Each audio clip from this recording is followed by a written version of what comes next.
जब जिंदगी बहुत संघर्ष में चल रही हो, बहुत दुख का जीवन चल रहा हो, बहुत कष्ट का जीवन चल रहा हो, बहुत कष्टमय जीवन चल रहा हो, तब शमी के 5 पत्ते, शमी के 5 पत्ते एक दुर्वा के साथ एक अक्षत चावल का एक दाना, वो भी हल्दी में भिंगोया हुआ हो या केसर में भिंगोया हुआ हो, शमी पत्र 5, एक दुर्वा, एक चावल का दाना, जो दिल से हृदय से बेलपत्री के वृक्ष के नीचे पार्थिव लिंग का निर्माण कर कर मट्टी का शिवलिंग बनाकर प्रदोष काल में, मतलब शाम के समय पर शिवलिंग बनाकर उस पे जल चढ़ाकर, जो ये 5 शमी का पत्र, एक दुर्वा और एक चावल का दाना, अपनी कामना कर कर जो दुख चल रहा है बाबा से विनय कर कर एक एक पत्ता जब समर्पित कर दे, फिर एक दुर्वा समर्पित कर दे, फिर एक चावल का दाना समर्पित कर दे और बाबा का वहीं पर पुनः विसर्जन कर दे,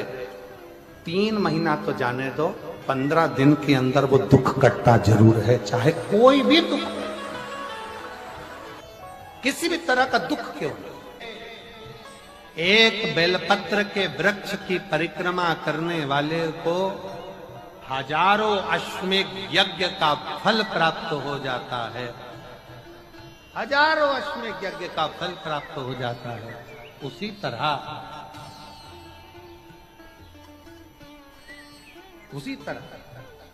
एक पार्थिव लिंग का निर्माण करने वाले को, मिट्टी का शिवलिंग का निर्माण कर कर पूजन करने वालों को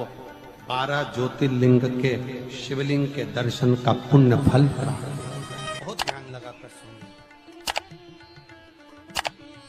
एक बेलपत्री और उस बेलपत्री में एक चंदन की बिंदी और एक अक्षत का दाना मात्र रखकर भी अगर शिवालय पर चढ़ा दी जाती है, एक बेलपत्री, एक चंदन का बिंदी, और चंदन फिर निवेदन करेंगे। आज के जमाने में तुम लोग सब घिसा घिसाया, पड़ा पढ़ाया, डब्बी का सामान ले लेकर, वो नहीं, चंदन की मुठिया रखो, थोड़ा सा भी घिसो, जरा सा भी घिसो, उसकी एक बिंदी और एक चावल का दाना, जब हम भगवान देवाधिदेव महादेव को समर्पित करते हैं, अपनी कामना कर कर समर्पित करते हैं, तो निश्चितता है, हाँ, पुराण की कथा कहती है शंकर भगवान उसका फल शीघ्र प्रदान कर देते हैं। भले आपने कुछ करा ना करा, उसका फल तुम्हें मिल जाए। में जाना, लोटा भरकर जल समर्पित करना, और कभी तुम्हारे जीवन में अगर तुमको लग रहा है कि मैं दुखों से पीछा छूट ही नहीं रहा, तब उस जगह पर बेलपत्री के मध्य भाग में पीला चंदन, ये जो पत्ती है और ये 2 पत्ती हैं, ये बड़ी पत्ती और ये बीच की जो 2 पत्ती हैं, इसके बीच में जो डंडी का भाग रहता है, जो बीच में डंडी का जो भाग है, बड़ी पत्ती और ये 2 छोटी पत्ती के मध्य में जो डंडी का भाग है, उस डंडी के भाग में पीला चंदन और एक अक्षत पीला, शंकर भगवान को आप अगर प्रदोष काल में समर्पित कर रहे हैं, तो ये निश्चित है कि धीरे धीरे कर कर वो दुख समाप्त होगा, वो दुख कटेगा ही।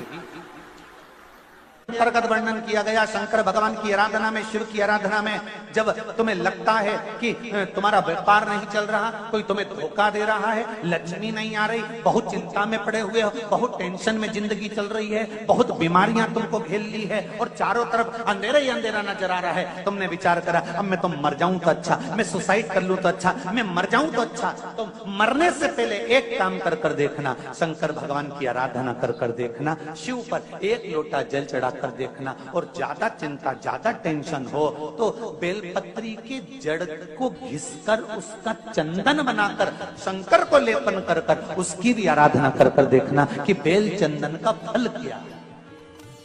बेलपत्र, एक बेल, ये कोई साधारण नहीं, एक बेलपत्र एक बेल, ये कोई साधारण नहीं, एक बेल। इसकी नीचे की डंडी से लेकर ये दो पत्तियां जहां लगी हैं और दो पत्ती से लेकर ये बीच की जो पत्ती है उसमें जो गेप है, उसमें जो जगह है, दिख रही है आपको? ये दो पत्ती से लेकर बीच की पत्ती के बीच में जो जगह खाली रहती है,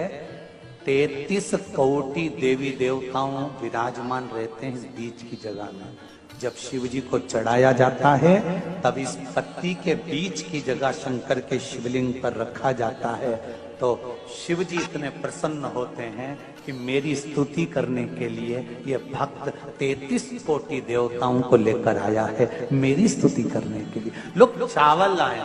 लोग अंबारियां लाए, धन लाए, दौलत लाए, संपदा लाए, पर एक शंकर का भक्त ऐसा होता है जो एक बेलपत्री के रूप में 33 कोटि देवताओं को, 64 योगिनियों को, आदि शक्तियों को शंकर को समर्पित करता है। कितना सुंदर संवाद है, कितना सुंदर बात कही कि भूल से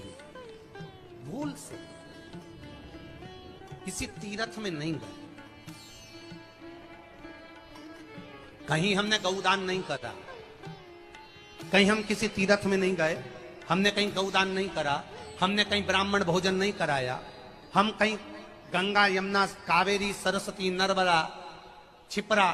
पुण्यवान नदी में हम स्नान नहीं कर पाए। शिव महापुराण की कथा कहती है भूलवश भी अगर पिपलेश्वर या बटकेश्वर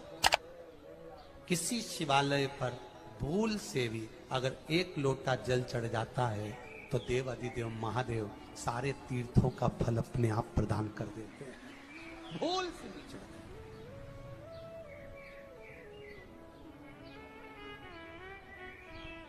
एकांतेश्वर महादेव किसी तीर्थ में नहीं गए, कहीं हमने गौदान नहीं करा, कहीं हम किसी तीर्थ में नहीं गए,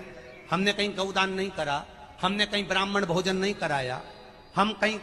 गंगा यमुना कावेरी सरस्वती नर्मदा छिपरा पुण्यवान नदी में हम स्नान नहीं कर पाए। शिव महापुराण की कथा कहती है भूलवश भी अगर पिपलेश्वर या बटकेश्वर किसी शिवालय पर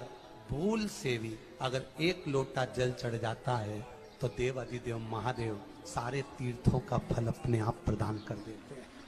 भूल से भी चढ़